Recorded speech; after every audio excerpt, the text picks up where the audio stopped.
Hello दोस्तों, कैसे हो आप सब लोग। उम्मीद करता हूँ अच्छे होंगे। यह कहानी मेरे कॉलेज के समय की है। कहानी का शीर्षक है साथ के वो दिन। इतना बड़ा शहर और इस शहर के एक कोने में कॉलेज।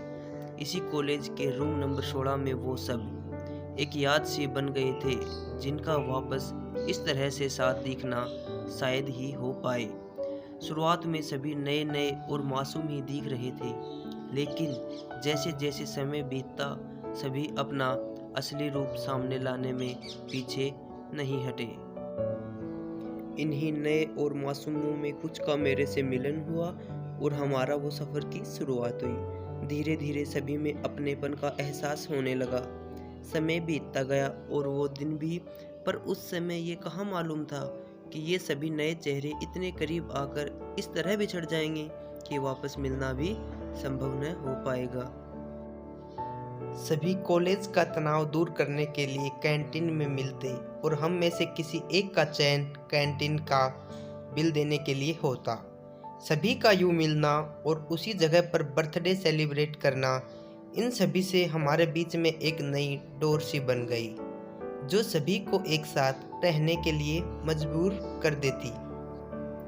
सुबह सुबह एक साथ बैग लिए लैब के लिए निकलते और वहाँ से क्लासेज के लिए।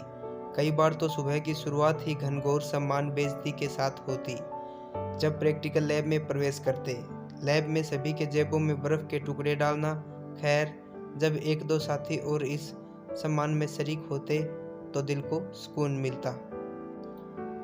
फिर वही लैब के बाद कॉलेज कैंटीन और चाय की टपरी पर मिलना मानो हमारे लाइफ का एक अहम हिस्सा बन गए थे। इस तरह धीरे धीरे रोमांच से भरा कॉलेज जीवन समाप्ति की तरफ आ रहा था। इसी बीच कॉलेज में फ्रेशर पार्टी, फेयरवेल पार्टी और वो रेडियो एडवर्टाइजमेंट हमें मिलने और साथ समय बिताने के लिए एक अच्छा मौका दे जाते। इस जोश भरे समय में कब अपनापन चरम पर पहुंचा, इसका एहसास तक नहीं हुआ।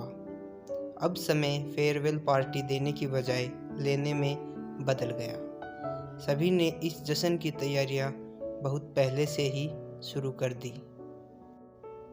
इस कॉलेज के अंतिम जश्न में सभी का अच्छा प्रदर्शन रहा। अंततः सबको नम भरी आंखों से एक दूसरे को गुड बाय बोलने का समय आया। उस समय सभी के खुश होने के साथ ही आंखें नम भी थी।